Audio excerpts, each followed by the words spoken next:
I'm a victim of my family's ambition. I am the casualty in a political war I never wanted. My father didn't choose me. He refused to walk me down the aisle because my sister. On my wedding day, I was supposed to be given away by my father, the man I idolized. Instead, I was sacrificed by my sister, the woman who was supposed to be my maid of honor. This is the story of how my own family stabbed me in the back, right in front of the altar. My name is Clara, and what I'm about to tell you is the story of how I survived my own family. Before I unpack this, I just need to know someone is out there listening. Could you leave a simple listening in the comments? Or tell me where you're from. When you're fighting a battle, this personal knowing you're not completely alone can feel like the only weapon you have. Don't forget to subscribe and join me on this journey where the silence is finally broken.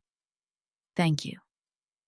And now, let me show you how it all fell apart. The text message arrived at precisely 11:00 a.m., T-minus 3 hours until I was supposed to become Mrs. Liam Porter. It detonated the fragile peace of the bridal suite with the silent, devastating force of a tactical strike. One moment, the room was a sun-drenched haven alive with the scent of lilies, the fizz of champagne, and the effervescent laughter of my closest friends. The next, a profound, chilling silence fell, broken only by the sharp clatter of my iPhone hitting the polished hardwood floor. My maid of honor, Anna, was at my side in an instant, her hand on my arm. "Clara, what's wrong? You're as white as your dress." I couldn't speak. I could only point a trembling finger at the glowing screen on the floor. The words burned there, a testament to my family's brutal efficiency. It was a text from my father, Senator Thomas Hayes. It was concise, it was clear, and it was cruel. "Clara, I'm sorry. I can't miss Isabel's hearing. This is a pivotal moment for her career. I will make it to the reception. Don't disappoint me." "No," Anna breathed, reading the message over my shoulder. "He wouldn't. This has to be Isabel's doing. It's a classic move, a power play. He's your father, Clara. He wouldn't choose to do this. You have to call him. You have to clear up this misunderstanding." Her words sparked a flicker of desperate, irrational hope within me. A misunderstanding. Yes, that had to be it. Isabel must have lied, manipulated the schedule, created a false crisis. My father, a man who loved me, was simply misinformed. I snatched up the phone, my fingers fumbling as I dialed his private number, the one he always answered for me. It rang each chime, echoing the frantic beat of my heart, before clicking over to the cold, impersonal finality of his voicemail. "Okay," I whispered, panic beginning to fray the edges of my composure. "Okay, Plan B." I dialed his chief of staff, Arthur Cole, a man whose entire career was built on managing the senator. He answered immediately. "Arthur, it's Clara," I said, my voice tight. "I need to speak with my father. It's an emergency. Isabel has told him something. There's been a terrible mistake about the wedding." Arthur's reply was immediate, smooth, and utterly impenetrable. It was the voice of a man reading from a script. "I'm sorry, Clara. The senator is in lockdown prep for the hearing and cannot be disturbed. He was very clear about his schedule. He has made his decision." The line went dead before I could protest. A closed door, locked and bolted. Then, "The only person who can fix this is your mother." Anna insisted, her lawyer's mind refusing to accept defeat. She would never let Isabel get away with this. Never. I clung to this last fragile thread of hope. My mother, for all her quiet deference to my father's career, valued the sanctity of family above all. She wouldn't stand for this. I dialed her number. She answered on the first ring, but her voice wasn't the calm, authoritative tone I expected. It was a panicked, fragile whisper. Clara. Oh, honey. Mom, you have to talk to Dad. I pleaded, the words tumbling out. Isabel has lied. She's manipulated him. Shh, listen to me. She hissed, her voice laced with a terror that made my blood run cold. I could hear the echo in her voice as if she were hiding in a pantry or a closet. You can't make a scene. It's not that simple. I tried to stop them, Clara. I swear I did, but Isabel has something. Something she's using against him. Against us. The world began to spin. Something. What are you talking about, Mom? Her words came in a terrified rush, the confession of a woman whose perfectly curated world was collapsing. It's about the old campaign funds from his first Senate race years ago. There was an irregularity, a problem. Isabel found the proof, Clara. She found the old ledgers. She's threatening to leak everything to the press if he isn't sitting in the front row at her hearing today. She let out a choked sob. He's trapped, darling. We're all trapped. The phone felt heavy as lead in my hand. The bridal suite with its flowers and sunlight began to feel like a cage. This wasn't a simple act of favoritism. It was a hostage crisis. My father wasn't a bad parent. He was a political prisoner. My sister wasn't just a rival. She was a terrorist. And my wedding, my beautiful, sacred wedding, had just become the ransom. The revelation of blackmail. A word so sordid and ugly it felt alien. In this beautiful room left a crater in its wake. My friends stared at me, their earlier excitement replaced by a horrified silence. The champagne sat untouched, its bubbles dying in the flutes. This was a nightmare from which there was no waking up. Just then, the door to the suite opened and Liam stepped inside. His face alight with the easy joy of a groom about to meet his bride fell the moment he saw us. He took in my face the stricken looks of my friends and was by my side in an instant. Clara, my love, what's wrong? He asked, his hands gently holding my shoulders, his presence a warm, solid anchor in my spinning world. Through a fresh wave of tears, I told him everything. The text message, the cold wall from Arthur, and the final, horrifying confession from my mother.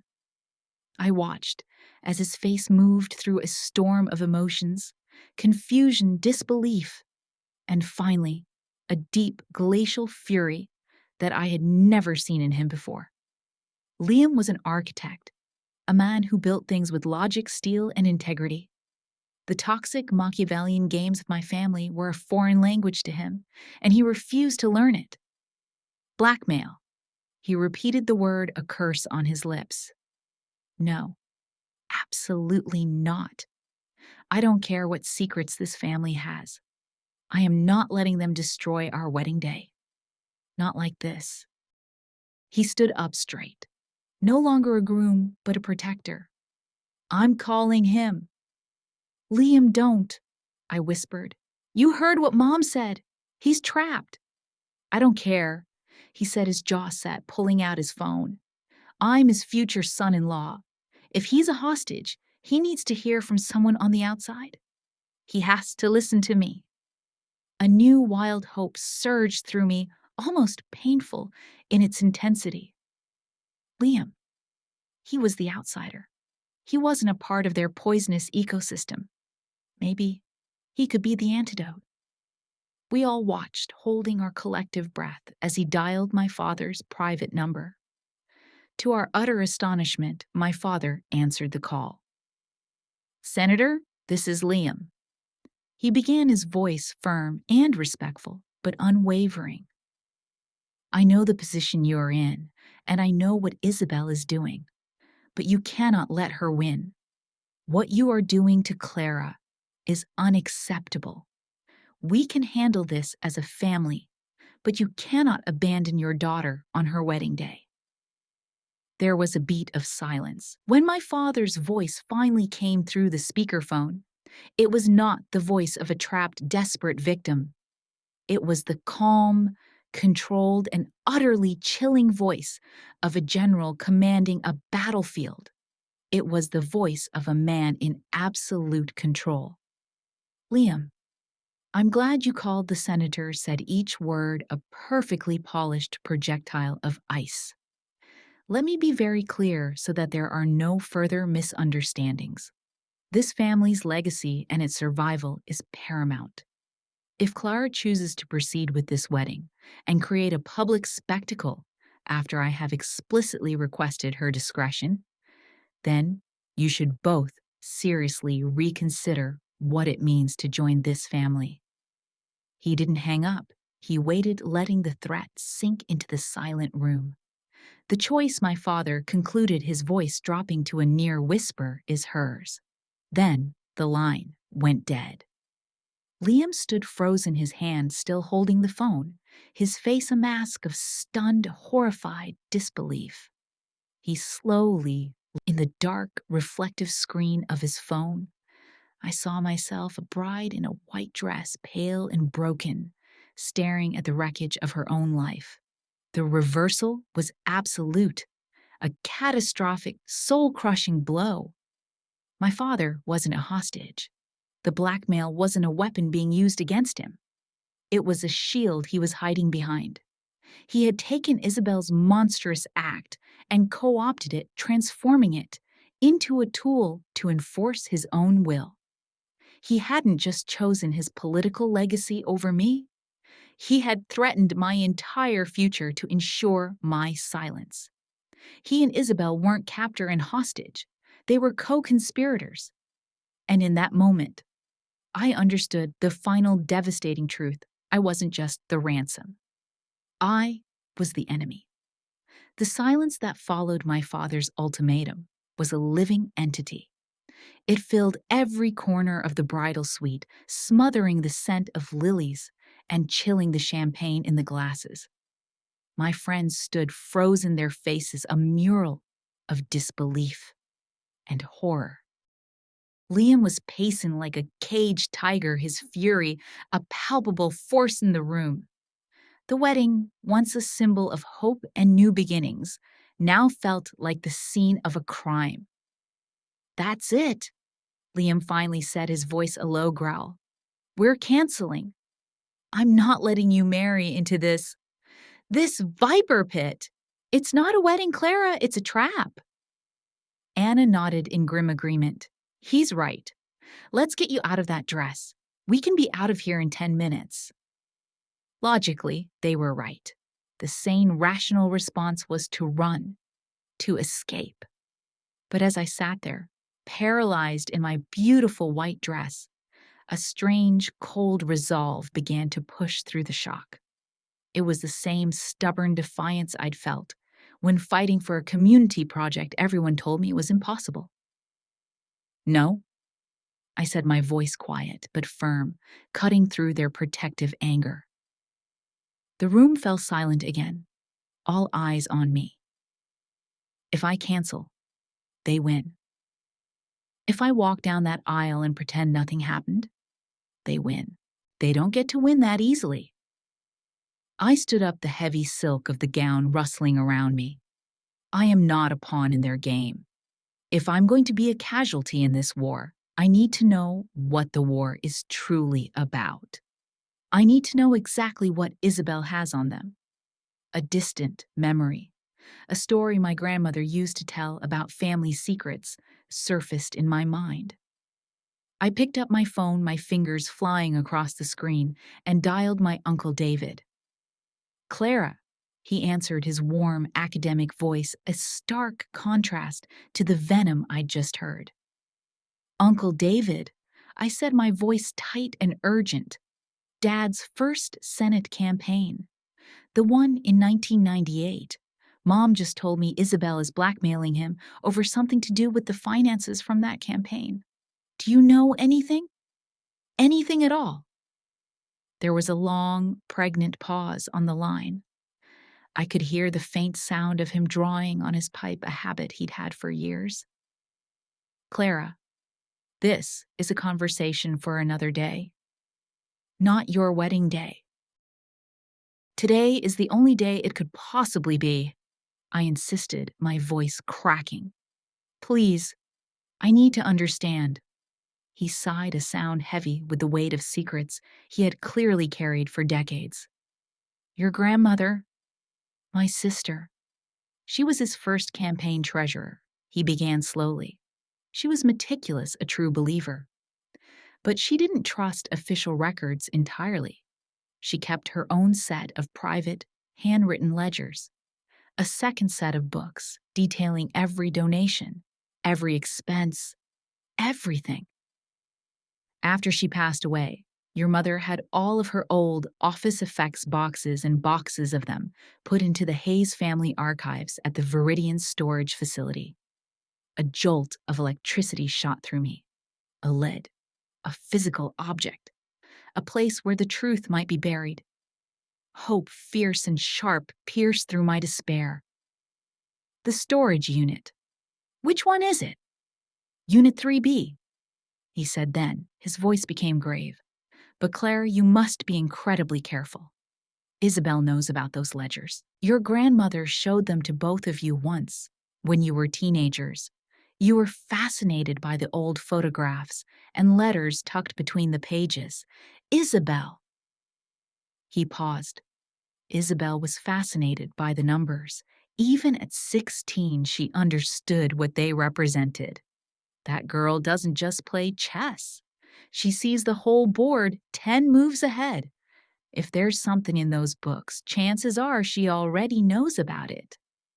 The hope in my chest was instantly laced with a chilling dread. This wasn't a simple search for the truth. It was a race against my sister to reclaim the past. "Anna, I need you to run interference," I said, my mind snapping into a state of hyper-focus. "I need an hour, a plausible delay.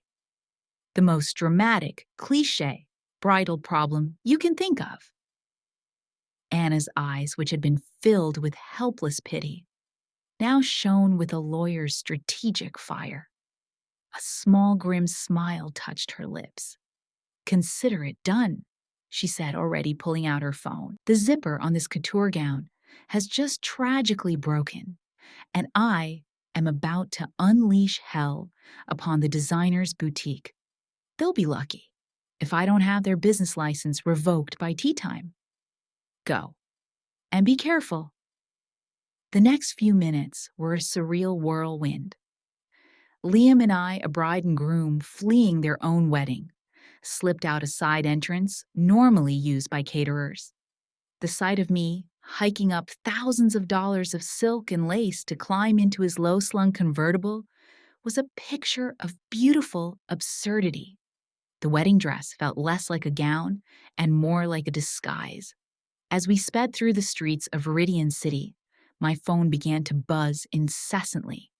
A string of texts from my mother. 12:15 p.m. "Clara, where are you? Anna says there's a problem with the dress." 12:20 p.m. "The wedding planner is getting nervous. The guests are arriving." 12:25 p.m. "Clara, Senator Stevenson is here. Your father's old rival. He's asking questions. Do not make a scene."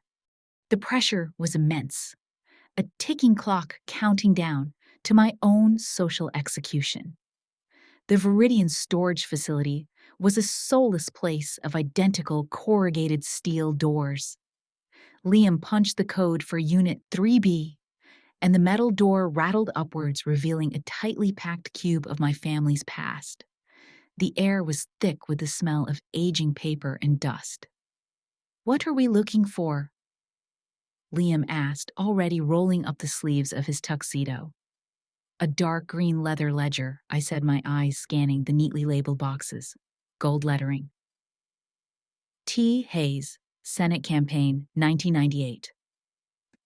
We worked in a frantic silence, tearing open boxes marked childhood photos, university papers, press clippings.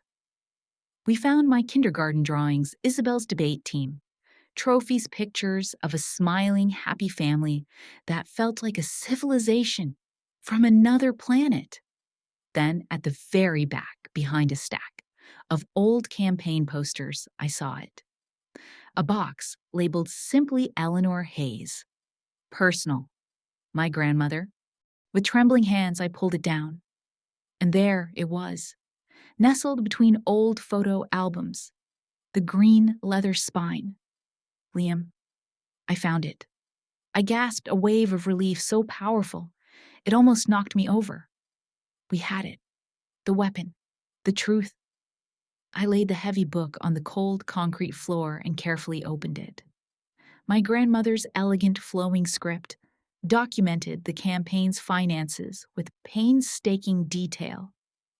I flipped through the pages, my heart pounding, past the early months getting closer to the critical election season. September. October. And then my blood ran cold. The pages for the entire month of October 1998 were gone. They hadn't been torn out in a fit of passion. They had been sliced away with the clean, precise surgical line of a razor blade. All that remained were thin, pristine slivers of paper along the book's spine, a testament to a crime committed with a steady, unfeeling hand. Isabel hadn't just known. She had been here. A long, long time. She hadn't just discovered a secret. She had curated it, weaponized it, and erased the evidence, leaving nothing but a ghost. The drive back to the conservatory was a silent, agonizing journey through a city that seemed oblivious to the collapse of my world. The mutilated ledger sat on the seat between us, a symbol of our utter defeat. My beautiful wedding dress, now smudged with the dust of old secrets, felt like a shroud. We hadn't just lost the race. We had discovered the race was over before we had even been allowed to start. Anna met us at the side door, her face a mask of tense expectation. I didn't have to say a word. I just held up the ledger and showed her the gaping surgical wound in its center. Her face hardened. Okay, she said instantly, her mind already moving past the defeat. Okay, so the physical proof is gone. That doesn't mean the official proof is. While you were gone, I made a discreet call. My old roommate from law school works at the Federal Election Commission.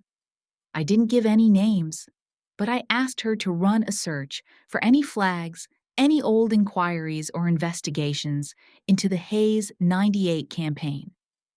If there was a crime, there has to be a paper trail somewhere.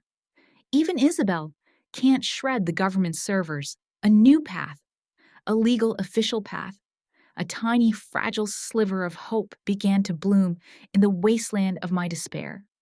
Maybe, just maybe, stop. The voice was quiet, but it carried an authority that froze us all. Uncle David stood in the doorway of the bridal suite. He had arrived as promised, but the usual warmth in his eyes was gone, replaced by a deep, weary sorrow. Don't call anyone else Anna, he said, his gaze fixed on me.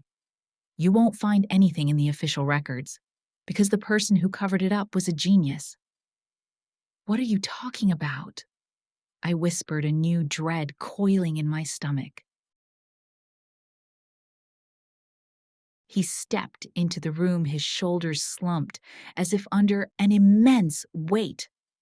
That financial problem your mother mentioned. It wasn't just an irregularity, Clara. It was a massive illegal donation from a corporation that was funneled through a dozen shell companies. It saved the entire campaign from collapsing a month before the election. It was a felony. Several felonies. I stared at him, my mind struggling to process the scale of the crime. But how did Dad hide something like that? The FEC, the press. How did no one find out my uncle's eyes filled with a terrible pity met mine? He took a deep, shuddering breath, as if bracing himself to utter an unspeakable truth. The person who orchestrated the entire cover-up, he said, his voice cracking. The one who created a flawless second set of books, who moved the money with the precision of a master accountant, who saved your father from political ruin and a very real possibility of a prison sentence. It wasn't your father. He paused, letting the silence stretch, letting the final, unthinkable piece of the puzzle fall into place. It was your mother. The world didn't just tilt, it fractured the pieces of my reality, rearranging themselves into a new monstrous mosaic. My mother. The elegant, dignified matriarch of the Hayes family, the woman who championed literacy and the arts, whose public persona was one of quiet grace and unimpeachable integrity, was the architect of the crime that had built our lives. My mind flashed back to her panicked, whispered phone call. The words, "We're all trapped, and family requires sacrifice," now carried a horrifying new meaning. She wasn't just a frightened wife, she was a co-conspirator, terrified of the bomb she herself had built decades ago. Liam let out a breath beside me, a sound of pure shock. Anna, the lawyer, looked physically ill, her mind clearly calculating the statute of limitations, the criminal implications. It all clicked into place with a sickening final clarity. Isabel's ruthlessness, my father's cold, threatening ultimatum, my mother's terror. I found my voice, though it sounded like it belonged to a stranger. Isabel. I began, the pieces connecting out loud. She isn't blackmailing Dad with his crime. My eyes locked with my uncle's, and he knew that I finally understood. She's blackmailing him with Mom's. Uncle David gave a slow, mournful nod. Your father isn't choosing between his two daughters, Clara, he said softly, confirming the terrible truth. He's choosing between his daughter and his wife, between your wedding day and your mother's freedom. Isabel knew which threat was more potent. She knew your father would sacrifice his own integrity, his own honor, even you, to protect your mother. The perfect trap. The perfect, diabolical, inescapable trap. Isabel had known all along that I would never make a move that could lead to my own mother's destruction. My love for my mother, my duty as a daughter, had just become the bars of my prison cell. I couldn't fight back. I couldn't leak the story to a journalist. I couldn't expose the truth without becoming the executioner of my own mother. If I remained silent, I would be surrendering to Isabel's tyranny, accepting my father's threat against my marriage. If I spoke up, I would be destroying everything and everyone. I looked down at the beautiful, ridiculous white dress then, at the clock on the wall. Time had almost run out. The hope of winning this war was gone. It had been a phantom all. The only question left was a terrible one. How do you choose between saving your mother and saving yourself? The bridal suite had become a tomb, suffocating under the weight of a secret 25 years in the making. My mother, the criminal. My father, the enforcer. My sister, the blackmailer. And I, the hostage, trapped in an impossible moral dilemma. The wedding planner knocked softly on the door, her voice gentle but insistent. Clara, it's almost 2:00. The guests are seated. I need a decision. A decision. The choice was between my mother's freedom and my own. It was no choice at all. Cancel it. I heard myself say the words, tasting like ash. Tell them to go home. It's over. Liam knelt before me, his face a portrait of anguish. Clara, we can walk away from this. From all of them. He was offering me an escape, a way out of the labyrinth. In that moment of absolute despair, I was about to take it. I was about to nod, to unravel myself from this beautiful cursed dress and disappear. Wait. It was Liam who spoke again, but his voice had changed. He stood up, the architect in him, suddenly seeing the fatal flaw in my family's monstrous design. He began pacing his mind, working furiously. Wait a minute. Isabel's entire weapon is a secret, but her victory. The press release Dad at her event is a public act. She can't have both. Think about it. If she actually leaks the proof about your mom, the Hayes legacy she's trying to inherit is instantly worthless. It's radioactive. She wouldn't just be inheriting a political dynasty, she'd be inheriting a federal crime. A stunned silence fell over the room as his logic pierced through the emotional fog. Anna's eyes, which had been filled with helpless rage, now narrowed with a lawyer's focus. My God, he's right, she whispered, her voice electric with sudden realization. She's not holding a gun, Clara. She's holding a grenade with the pin pulled. If she lets go, everyone in the room gets blown up, including herself. She's not in control. She's bluffing.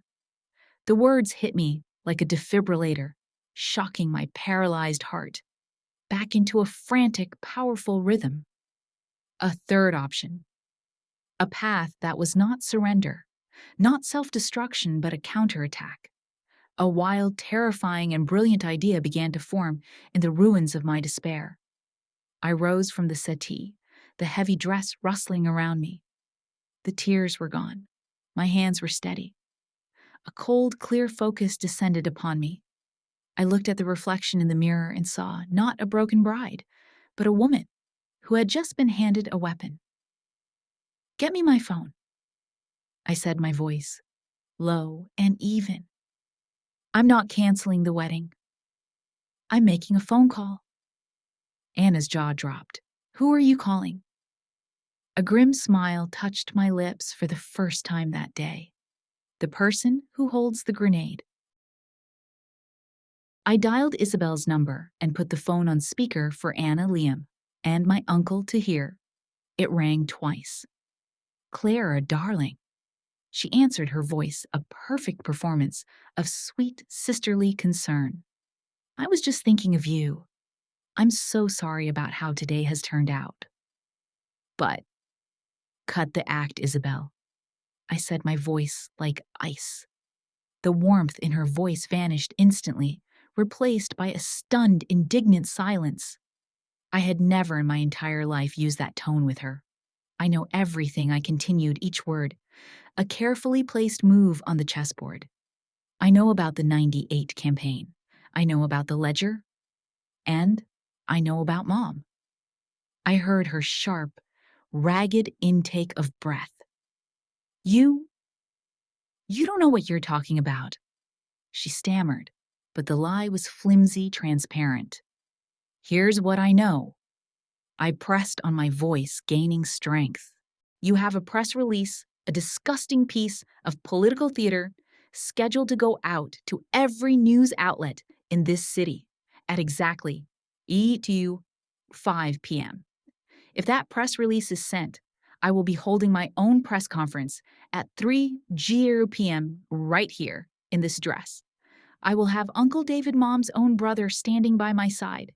And I won't just talk about Dad's absence. I will tell the entire world the real story. The story about the illegal donation. The story about Mom's masterful cover-up. The story of the real foundation of the Hayes family legacy."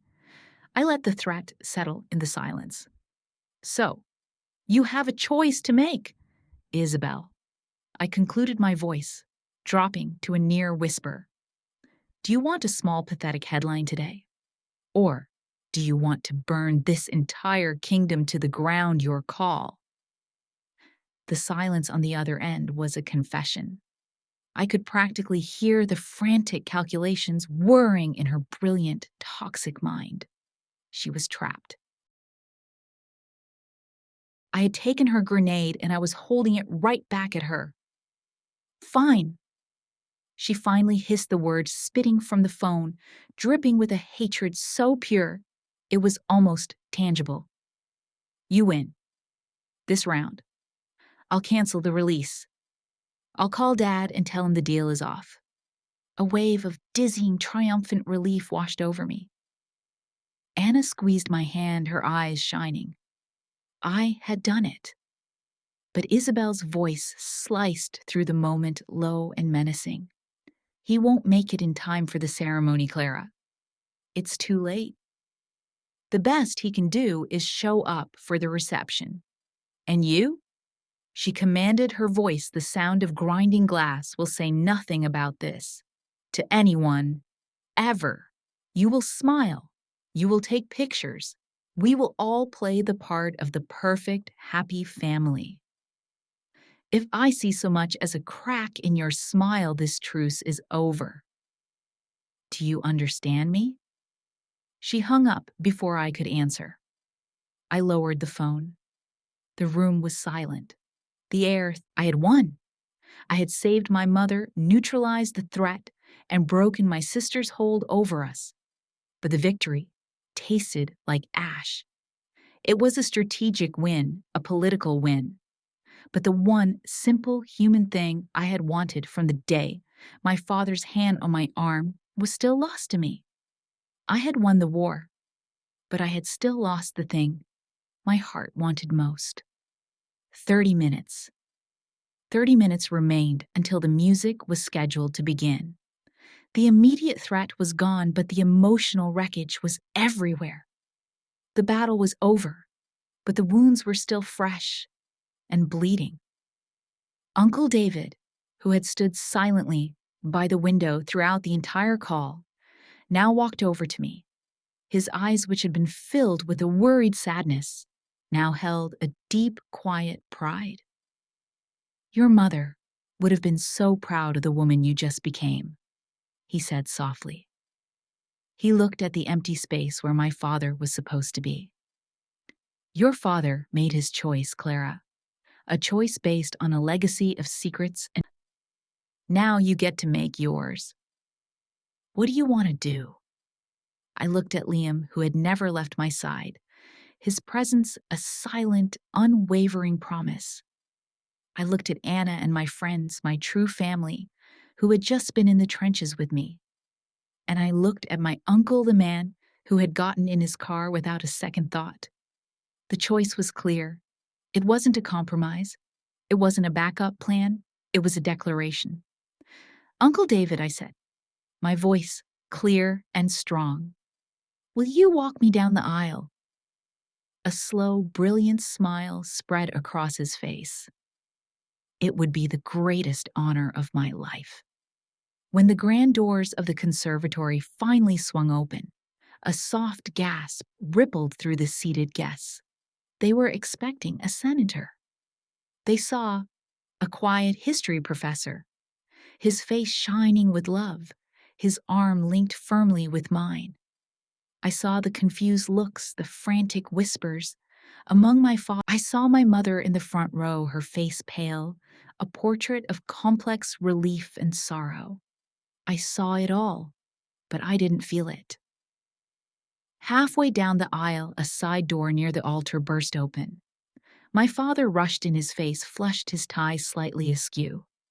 He must have just arrived. He moved to intercept us, his hand reaching out, his voice a desperate, commanding whisper. Clara, wait, Isabel called me. Let me do this. The entire world seemed to hold its breath. He was here trying to reclaim his role, to edit the story back to its original script. This was the final test. I met his desperate, pleading eyes, and in that moment I felt not anger, not sadness, but a profound and peaceful finality. I didn't stop walking. I didn't say a word.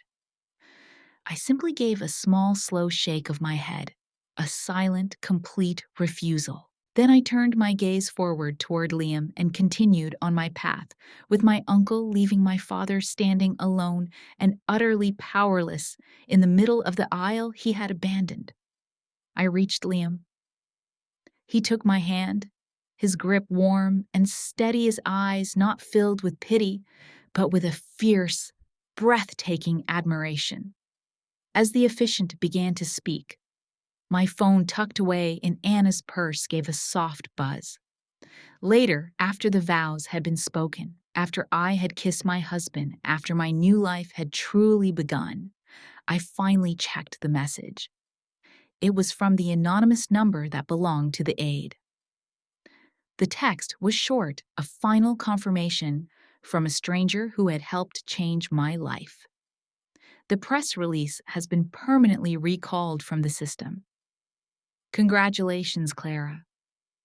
A real smile light and unburdened finally touched my lips.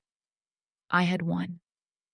I looked at my father and sister would arrive at the reception later, and the play of the perfect family would be performed for the cameras.